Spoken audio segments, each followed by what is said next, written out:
However, the modern anthropological view is more akin to the last two definitions. We need to explore these definitions of religion, as I believe they are essential to this debate tonight. As a Christian, my worldview is wholeheartedly based in my belief in a personal relationship with a supernatural deity and creator of all things through his Son and mediator, Jesus Christ, and I worship accordingly. This places me in a religion according to the earlier definitions. I worship as a charismatic Protestant, but I am not, however, under any monastic vows, as attested by the presence of my wonderful wife here. And in the last two definitions, however, I would emphasise, as I believe them to be profoundly important to this debate, a thing that one is devoted to, a point or matter of ethics or conscience. My opponents tonight are obviously profoundly devoted to their belief system and to the belief and promotion of atheism, secularism and humanism. And consequently, according to the Oxford Dictionary, they are part of a religion and a worldview. Clifford Geertz, Professor Emeritus at Princeton and one of the most influential anthropologists in the US, defined religion as a cultural system. This view was dominant for most of the 20th century and continues to be widely accepted today. Sociologists and anthropologists tend to see religion as an abstract set of ideas, values, or experiences, developed as part of a cultural matrix. According to this definition, religion refers to one's primary worldview and how this dictates one's thoughts and actions. Now, when we read the secular party's website, we read, "We also contend that by invoking needless fear and guilt in hindering progress and in fostering social division and violence, religions are on balance harmful to society. We doubt that they are necessary. In the 21st century, we can do better." This debate then can be seen clearly as a battle of religions or worldviews, and it is clear that the secularists would seek to impose their religion on Australian society and all other religions. Why I say this? I put to the audience that in the current age, secular humanism and atheism are intertwined religions that are in fact far more actively fostering social division and violence than Christian churches are, particularly in the domains of media in government, in which they arrogantly presume to have some sort of right to dominate to the exclusion of all other religions, as it was mentioned tonight that we are an ostensibly secular society. I am very much in agreement with Dr. Samuel Gregg when he said, "The doctrine of secularism amounts to the promotion of a type of atheism as the official state religion. By this I mean that the secularist state insists that anyone contributing to political discussion or acting in the capacity of a state official ought to act as if there is no God, or if there is, this ought to have no bearing whatsoever upon their choices or actions." These are not neutral positions. Both are, in fact, variants of atheism.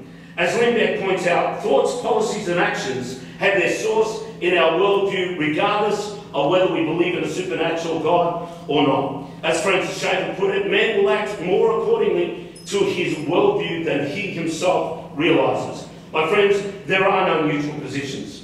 There are only worldviews and religions. This is a power struggle of whose religion will win. If we are to take the modern anthropological definition of religion, then the subject of this debate becomes moot, because not all religions share the same tax exemptions, and this undoubtedly is causing the jealousy underlying this debate amongst those who hold to atheistic religious views, as my opponents do. This, I'm sure, seems very unfair to them that we should get tax exemptions and they don't.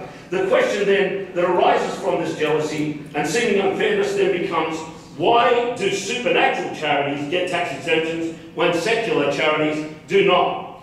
The reality is they do, with just a few exceptions. The personal income tax of religious practitioners, according to the tax ruling 92/17, and the rates paid on church properties. These two exceptions would appear from my reading and consultation on the subject to be the only primary differences between religious non-profit organisations and secular non-profit organisations.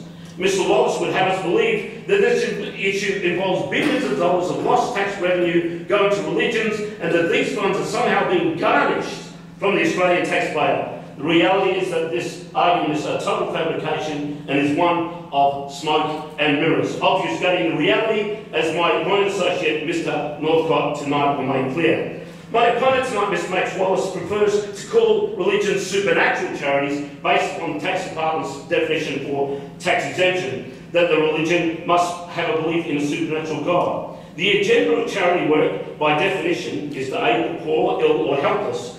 This is one of the strongest and clearest mandates of Jesus Christ, when he said in Matthew 25, "When I was hungry, you fed me, naked, you clothed me, in prison, you visited me. And that you did this to the least of my brothers, you did it to me." This is the centre of the Christian ethos and worldview, and is why Christian organisations are at the forefront of charity work in Australia. Let me ask you, out of the 25 largest and most impacted charities in Australia, how many do you think are Christian charities?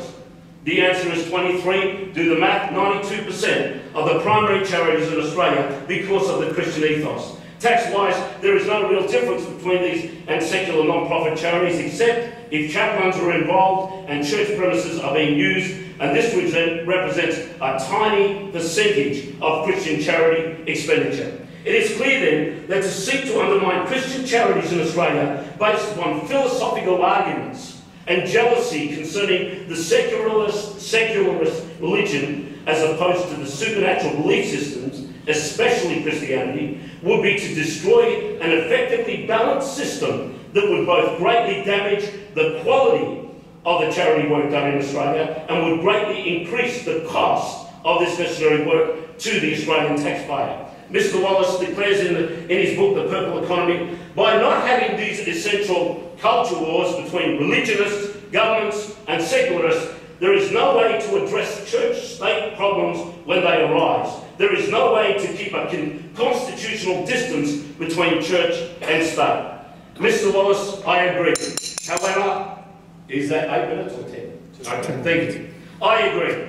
However, these are not culture wars, but religion wars. I totally agree that religion should not dominate the state, your religion or mine. Mr. Wallace, I agree, however, herein lies the fear at the basis, I should say, of the secularist argument. What is just and balanced constitutional distance between church and state in the context of Australian society? The real issue that my opponents were trying to hide is not the separation of church and state, but the separation of religion and state. Consequently, my concern becomes, what is a just and balanced constitutional distance between the religion of secular humanism and atheism and the state in the context of Australian society?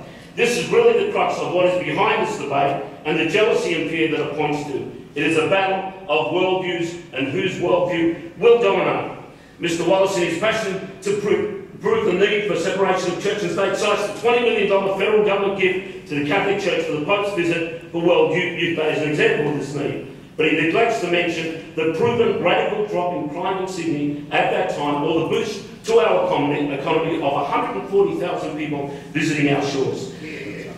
However, nothing is mentioned of the government's annual gift to the homosexual and lesbian Mardi Gras parade that is based in a moral religious belief system and which is clearly detrimental to Sydney's youth. In summary, I'd say firstly, religions by definition are belief systems, not profit-making businesses, and thus should not be taxed. Number two, the small but clear tax differences between the not-for-profit supernatural charities and not-for-profit secular charities needs to remain as a clear statement to the secularists that this nation was founded upon Judeo-Christian ethos and that we should not at any cost succumb to the arrogant presumption that the secularist religion has some sort of God-given, dare I say, right to dominate society and government. Thank you.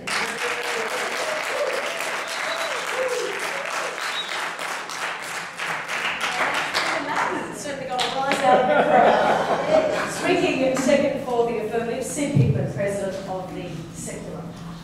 Thank you.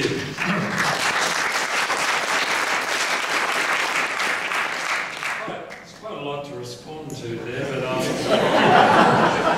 leave most of it to the rebuttal. But as I think I'll make clear, we are not attacking Christian charities. We just think they should be separated out.